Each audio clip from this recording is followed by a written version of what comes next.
Seguimos con más en Acción 10 en la mañana. La situación de nuestro país no es nada alentadora, según algunos de los que opinan en cuanto a este tema, politólogos, analistas, economistas, y ahora nos cae un tema de salud pública que realmente nos está afectando mucho, igual que en otros países. Pero, ¿qué pasa con la aplicación, por ejemplo, de las sanciones recientemente dadas a conocer por Estados Unidos? ¿Y qué podría pasar si hay más sanciones tanto de parte de Estados Unidos como de la Unión Europea, de los eurodiputados? Por ejemplo, el eurodiputado Bauzá ha dicho que ellos van a seguir siendo enfáticos, fuertes, y que van a solicitar lo mismo, el mismo proceder para con Nicaragua por la situación que enfrenta y en la que ellos no están de acuerdo. Michelle, vamos a hablar con un invitado acerca del tema que ya nos hace el honor de estar con nosotros vía Skype.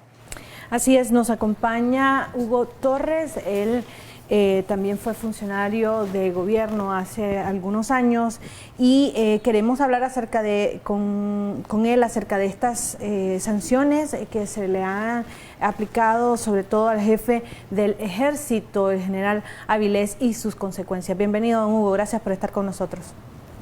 Muchas gracias, buenos días a ambas estrellas de este programa. Bienvenido nuevamente. Nosotros estábamos introduciendo el tema, pero realmente, ¿qué significado tiene esto para Nicaragua? Sabemos que son sanciones individuales, pero hay una connotación internacional que viene a la par de esta sanción. ¿Qué implicaciones puede tener y qué significa en todo caso para Nicaragua en un contexto como este, un contexto tan complejo donde venimos de una crisis sociopolítica difícil y además ahora hay una crisis sanitaria?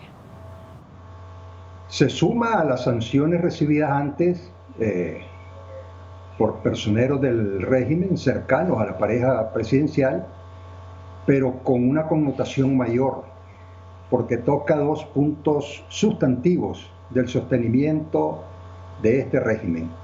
El tema del ministro de Hacienda, que maneja todos los dineros del Estado, y el tema principalmente del comandante en jefe del ejército, que es la institución armada del país, del Estado de Nicaragua, altamente sensible a cualquier tipo de afectación, como la sanción que ha recibido su comandante en jefe. ¿Ya? Entonces, tiene una connotación, repito, mayor a las sanciones recibidas anteriormente. Y el hecho de que hayan sancionado a la cabeza del ejército, no a cualquier general, no demerito a ningún general diciendo cualquier general, quiero decir que hayan sancionado a su expresión superior en términos jerárquicos, pues adquiere, por supuesto, ribetes de una significación sustantiva. Por eso es que yo he calificado como gravísima la sanción recibida por el comandante en jefe, en este caso el general Avilés. Y el mensaje que envía es al gobierno, al régimen de Ortega, es: a pesar de la pandemia que ocupa las primeras planas de los medios noticiosos del mundo, no nos hemos olvidado de ustedes, no nos hemos olvidado de sus violaciones a los derechos humanos, no nos hemos olvidado de que siguen decenas de presos políticos en las cárceles, no nos hemos olvidado de sus acciones de corrupción, no nos hemos olvidado de que están además señalados por lavadores de dinero, etcétera, etcétera. Entonces, esto tiene una significación muy importante, porque en medio, repito, de esta pandemia se sigue poniendo el dedo en la llaga de aislar aún más al régimen, de restarle posibilidades de maniobra. Se han sumado pues otros, como la Unión Europea, recientemente a sancionar a 6 altos funcionarios del gobierno de Ortega. Aquí a lo interno, en nuestro país, la sanción al general Avilés podría desencadenar el cambio dentro de la jefatura del Ejército Nacional. Debería, sería lo más sano para la institución y sería lo más sano para el país, para los intereses de la nación nicaragüense, a los cuales se debe la institución, a los cuales se deben sus generales, sus coroneles, sus tenientes coroneles, sus mayores, sus capitanes, sus tenientes primeros, sus sargentos y todos sus soldados y personal civil. El ejército no es un ente autónomo que tiene soberanía como institución, no. El ejército son hombres y mujeres armados en los cuales la población nicaragüense ha depositado su confianza para el resguardo de su seguridad y de sus vidas. Es que estamos hablando de gente armada. ¿Qué garantía tiene la población de que van a cumplir con el mandato constitucional y con la confianza que esta población ha depositado en esta gente armada? La palabra, el compromiso que cuando se gradúe en la academia militar, el oficial, el cadete, se convierte ya en oficial, asume cuando besa el pabellón nacional y jura su lealtad a los intereses de la patria, a los intereses del pueblo. Entonces la palabra de honor de todos estos miembros del ejército es la garantía que tiene la población para que esas armas no se vuelvan en su contra y para que esas armas resguarden su seguridad y sus vidas, la de la población nicaragüense. Por eso es que es grave la sanción. ¿Qué va a suceder o qué podría suceder, don Hugo, con las inversiones del Ejército de Nicaragua? Sabemos que el general Avilés es quien prácticamente dirige todas estas inversiones y también las finanzas del Ejército de Nicaragua. Yo repito, Michelle, que el general Avilés debería, por honor precisamente, que es uno de los pilares fundamentales de la vida de un oficial y de un militar, debería renunciar para que se nombre un nuevo comandante jefe. Entonces, los negocios pueden continuar. El comandante en jefe es el presidente de la Junta Directiva del Instituto de Previsión Social Militar, que es quien maneja los negocios de los oficiales para aumentar el fondo de pensiones periódicamente a través de inversiones de bajo riesgo, o de jugar con el dinero en bolsas de valores, comprar en Nueva York, etc. Eso no es mayor problema. Eso no es mayor problema. Y lo que son compras directas, transacciones financieras directas del ejército como tal, para su logística, etcétera, eso se realiza a través de la Dirección de Finanzas, que entiendo que hoy por hoy es el general Héctor Argüello el jefe de esa dirección. ¿Y a ser sancionado el ejército como institución? Recordemos que recientemente ya ocurrió con la Policía Nacional, o en el caso del ejército es un tanto más complejo el poder hacerlo. Complejo el recambio del comandante en jefe. Lo mejor sería que renunciara, para no exponer a la institución a serios cuestionamientos, más de los que ya tiene, para no exponer a la institución a ser estigmatizada como apañadora, como encubridora de actos de corrupción, de violaciones a los derechos humanos y de crímenes cometidos por el régimen dictatorial. Pero si esto no lo hiciera, tendría que reformarse la Ley 181, el Código de Organización, Jurisdicción y Previsión Social Militar, que fue reformado precisamente años atrás, creo que en el 2014, si mal no recuerdo, para dar lugar al renombramiento por un periodo más del general Avilés, que ya fue una anormalidad, que ya fue un acto de ilegitimidad, porque el periodo estaba establecido de 5 años por algo, precisamente para que no se enamoren del cargo, y más un cargo tan sensible como es el de manejar las Fuerzas Armadas. Y no bastando eso, ese fue un gran primer error, haber aceptado ese renombramiento.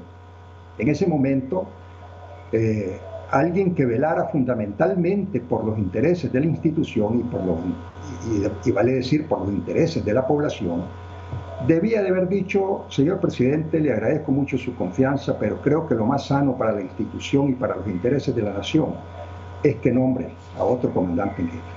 Y no bastando eso, lo vuelven a nombrar para un tercer periodo. Esto no solo afecta a la carrera militar de todo el resto de oficiales, ¿verdad? Frena el movimiento de ascenso en toda la pirámide orgánica del ejército, sino que sienta precedentes gravísimos para los intereses de la nación, ¿verdad? Al entronizarse como comandante en jefe del ejército, como que no hubiera ningún otro general capaz de ejercer ese cargo, ¿verdad? A una persona por asuntos de lealtad política. Eso es lo más grave de todo esto. Entonces, ese error que se cometió en ese entonces debería corregirse ahora en parte, porque no totalmente, en términos de honor militar, en términos de gallardía militar, diciendo yo no quiero lastimar a la institución, yo no quiero exponerla, porque mejor renuncio. Porque esta institución ha venido siendo cuestionada y eso es lo que nos duele a todos, ¿verdad? Después de haber sido la institución más creíble en los años anteriores a la llegada de Ortega al poder, y todavía en los primeros años después de la llegada, aparecía en las encuestas en primer lugar de credibilidad, la población confiaba en ella y la población, inclusive por lo menos una buena parte de la población, hasta tenía cariño hacia ella. Eso se ha venido perdiendo, pero está todavía a tiempo de salvarse, de que no la arrastren al derrotero que arrastraron a la Policía Nacional. ¿Qué situaciones o qué muestras debería de dar la institución como tal para reivindicarse delante de quienes pues la ven como una institución que no está o no ha estado haciendo su papel como debería? Con el comandante en jefe actual es muy difícil que la institución pueda hacer algo que marque una diferencia, como para decir, ve, está enrumbándose por mejor camino. Es muy difícil. Después de estas acusaciones tan graves, gravísimas, que se le han hecho, y precisamente por eso es que debería de renunciar o que reformen la ley, pues, para hacer el mamotreto de la reforma de la ley para nombrar un nuevo comandante en jefe, ¿verdad? Porque si no, nadie va a creer en ningún tipo de medidas que no sean radicales, ¿verdad? Como para decir, estamos guardando distancia de esos crímenes de los que acusan al comandante en jefe, de esos actos de corrupción de los que se acusa, de esas violaciones a los derechos humanos de que se está acusando al comandante en jefe. ¿Qué facultad, don Hugo, tiene, por ejemplo, el Ejército de Nicaragua en cuanto a la investigación de casos en los que se ha señalado que grupos paramilitares o parapoliciales, como ellos han dicho, porque dicen que el término paramilitar es incorrecto, pero qué relevancia o qué implicancia más bien tiene el ejército en esto? ¿Deberían de investigar? ¿Podrían hacerlo en este momento para dejar en claro cuál ha sido la situación en nuestro país de estos grupos armados, grupos civiles?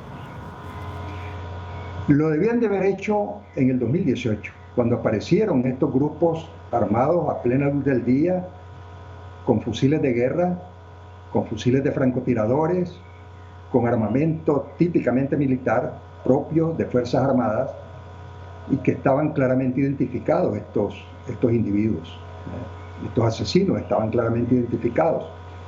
No lo hicieron, ok, ya estamos ahora en otra situación.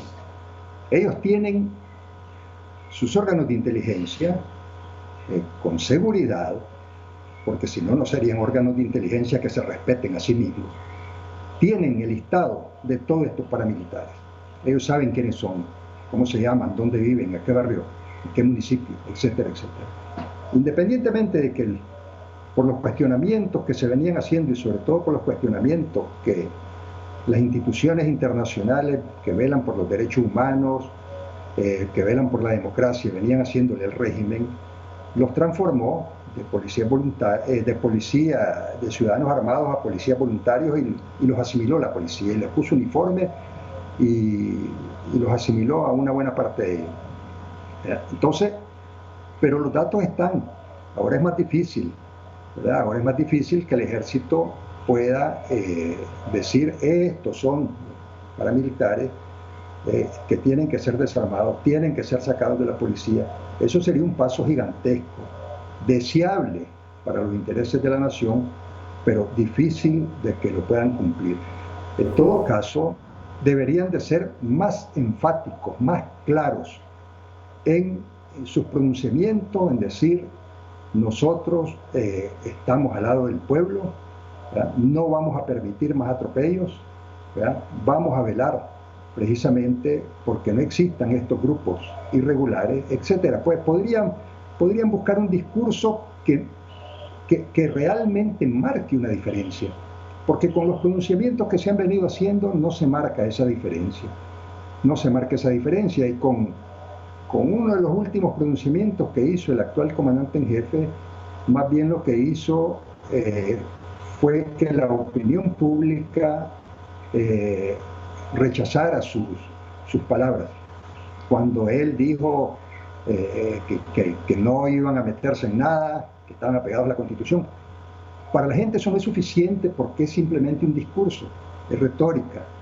Lo que necesita la población son acciones concretas que evidencien que su institución armada está del lado del pueblo, que es donde radica la soberanía. Se ha dicho 1000 veces. La soberanía no es un ente abstracto. Nos preguntan de nuevo por acá si ustedes, y le voy a leer textualmente lo que nos envía un televidente. Pregunto, ellos como oposición apuestan que al apartarse el general Avilés, el ejército pueda hacerlo completamente a un lado y darle la espalda de este modo al gobierno.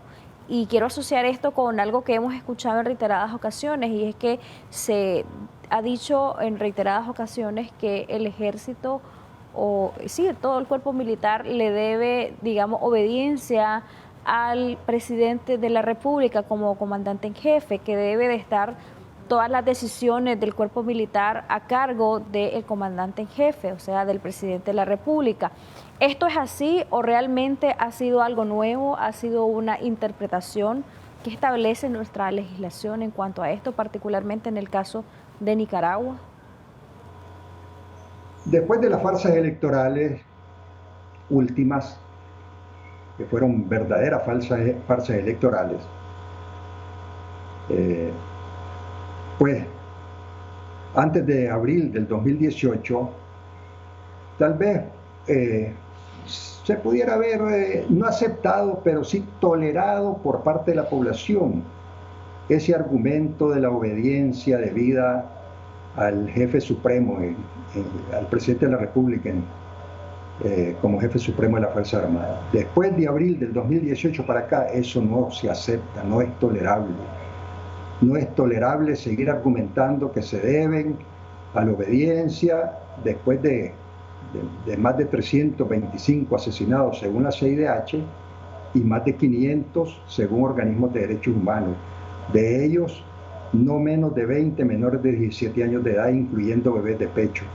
Entonces, ese argumento ya no es válido.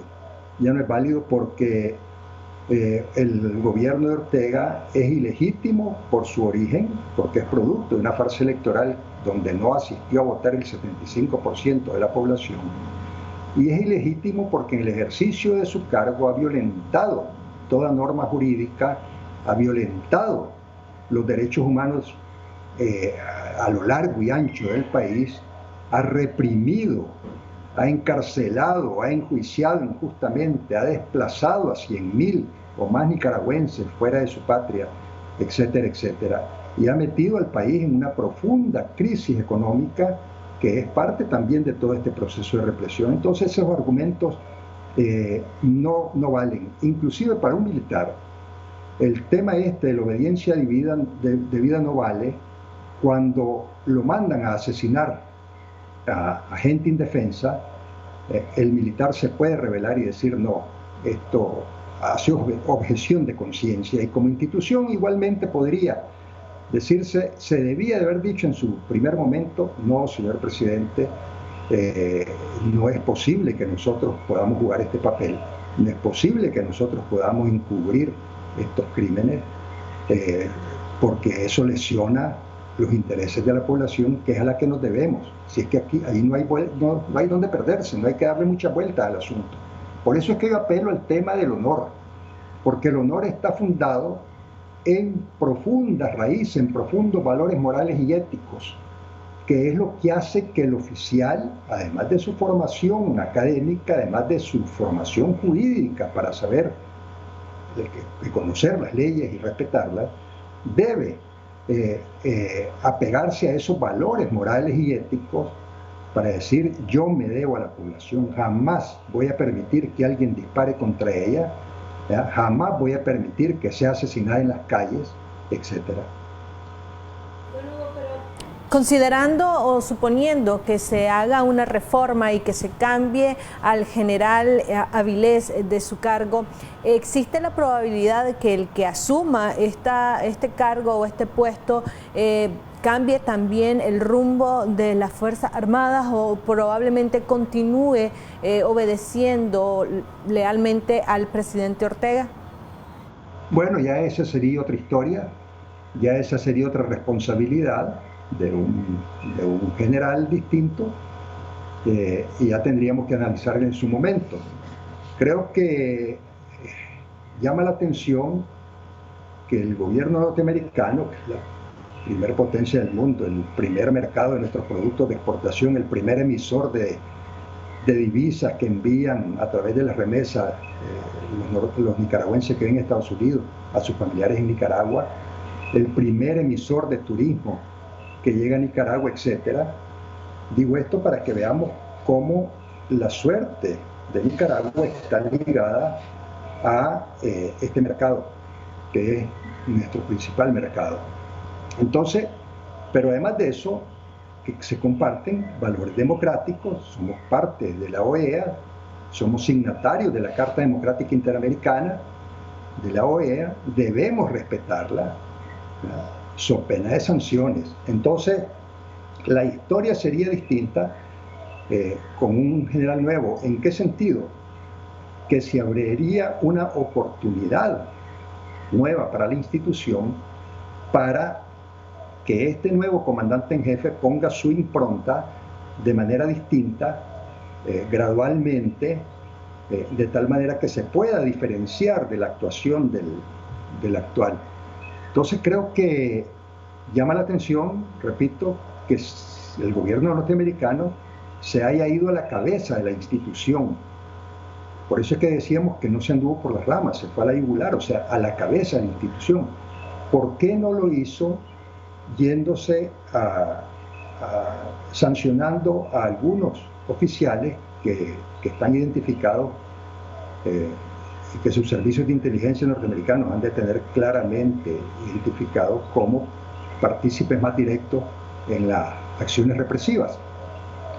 No lo hizo.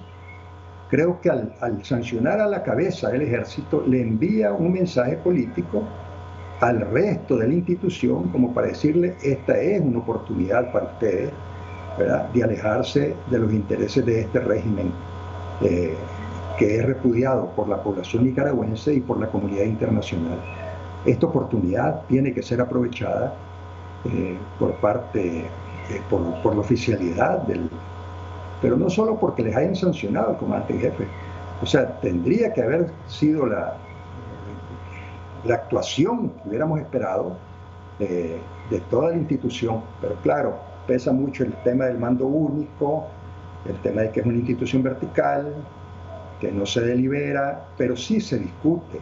El Consejo Militar debería de valorar esta situación con la cabeza fría, con el máximo grado de objetividad, y decir: vamos a permitir que nos arrastren hacia un derrotero igual que el de la policía, vamos a permitir que se englode el nombre de la institución, vamos a permitir que se estigmatice a todos los oficiales como violadores de los derechos humanos.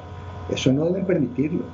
Y a través de consejos pueden sentar su posición, ¿verdad?, para tratar de corregir este rumbo. A propósito de ese tema, ¿es la institución militar la que debería de tomar la decisión de destituir o no al general Avilés? ¿Es una propuesta que ellos envían al Ejecutivo y al final es el presidente Ortega quien tiene la última palabra? ¿O cómo debería de funcionar la remoción del puesto de Avilés? Para el nombramiento del comandante en jefe, una vez que ya se aproxima el fin del mandato del que está en ejercicio del cargo, a finales del año en que se está finalizando ese periodo, el comandante en jefe, auxiliándose de los miembros de su comandancia y del jefe de la dirección de personal y cuadro, que es quien lleva el expediente de cada oficial y quien hace, en el ejército se realiza una evaluación anual del comportamiento del oficial desde el punto de vista profesional, desde el punto de vista psicológico, desde el punto de vista moral, ético, etc. Inclusive desde el punto de vista físico. Es extraño ver ahora muchos generales sobrepasados de peso porque hay normas que cumplir en el ejército para mantener determinadas condiciones físicas. Es cierto, ya no van a ser las de un teniente, las de un capitán, pero eso es aparte. Entonces, el procedimiento es ese. Se elabora una propuesta, se valora quiénes de los generales son los que mejor cumplen con los requisitos, con las exigencias para ejercer un cargo de ser la cabeza del ejército, el cargo de comandante en jefe. Pero es el comandante en jefe el que lo lleva al Consejo Militar y presenta la propuesta ante el Consejo Militar para escuchar opiniones, para escuchar puntos de vista al respecto y para ver si hay algún cuestionamiento sobre la propuesta hecha. Una vez que el Consejo Militar del visto bueno, el comandante en jefe, todo pasa por el comandante en jefe, envía al presidente de la República la propuesta del nuevo nombramiento y es este el que la revisa con sus asesores. Si encuentra algo que objetar, regresa la propuesta a la comandancia del ejército con los señalamientos debidos para que se subsanen, para que se corrijan o simplemente la rechaza, pero argumentando, no es porque le sale de su cabeza rechazarla, no, la rechaza con argumentos. Para rechazar una propuesta de esta naturaleza tiene que haber argumentos muy fuertes, muy fuertes. Entonces, si es rechazada, se elabora una nueva propuesta, siguiendo el mismo procedimiento, y se envía al presidente de la República, que sigue el mismo procedimiento. Si tiene alguna objeción, la hace ver, si está de acuerdo, pues entonces la firma. Y ya simplemente comienza el proceso de entrega del que está en ejercicio el cargo al recién nombrado que asumiría 2 meses después. Entonces, ese es el procedimiento. Para finalizar, ¿estas sanciones afectan en alguna medida al pueblo de Nicaragua? Y si es así, ¿en qué medida? Y sus conclusiones, por favor. Afectan gravemente los intereses del pueblo de Nicaragua. Todas las sanciones afectan principalmente al régimen, porque lo golpean, lo aíslan, lo cuestionan, le hacen ver, como dije al principio de esta entrevista, que la comunidad internacional no se ha olvidado de sus crímenes, que está pendiente de lo que pasa en Nicaragua, a pesar de la pandemia del coronavirus. Pero afectan al pueblo de Nicaragua porque lo hacen perder su confianza, lo hacen perder en la institución militar y a esta, porque se erosiona aún más la credibilidad que la población le tenía. Todavía, repito, están a tiempo de corregir el rumbo. Antes de finalizar, Jocelyn, y apartándome un poco del tema, yo quiero, en nombre personal y en nombre de mi partido, el MRS, dar nuestras sentidas condolencias a todos los que han caído víctimas del COVID-19 y lamentar todas estas muertes, expresar toda nuestra solidaridad al personal médico, sanitario, enfermeras, camilleros, cruzrojistas, bomberos, afanadores de los hospitales, etcétera, porque están en la primera línea de combate contra esta peste de este siglo. Y en particular también expresar nuestras condolencias a la familia de nuestro querido amigo Hermis Morales y al gremio de panaderos. Creo que hemos tenido una gran pérdida, un gran hombre y un luchador por la libertad, la justicia y la democracia. Muchas gracias. Muchas gracias a usted por habernos acompañado. Nos unimos a su comentario de desearle a estas personas el hecho de que Dios les pueda reconfortar, que Dios les pueda dar fuerza. Nuestro más sentido pésame a todos los que están en este momento tan difícil de haber perdido a un ser querido, Michelle, y también a aquellos que están enfrentando la enfermedad del COVID-19 y a sus familiares ante la impotencia de que quizás ni siquiera puede ir a ver a tu familiar al hospital porque son los protocolos de atención y eso es lo que realmente angustia más a las personas. Así es, Jocelyn, nuestras condolencias a todas las personas que están atravesando por estos duros momentos y esperamos que y confiamos que en Dios encontrarán la fortaleza para seguir adelante. Vamos a hacer una pausa comercial, ya regresamos con mucho más de su revista Acción 10 en la mañana.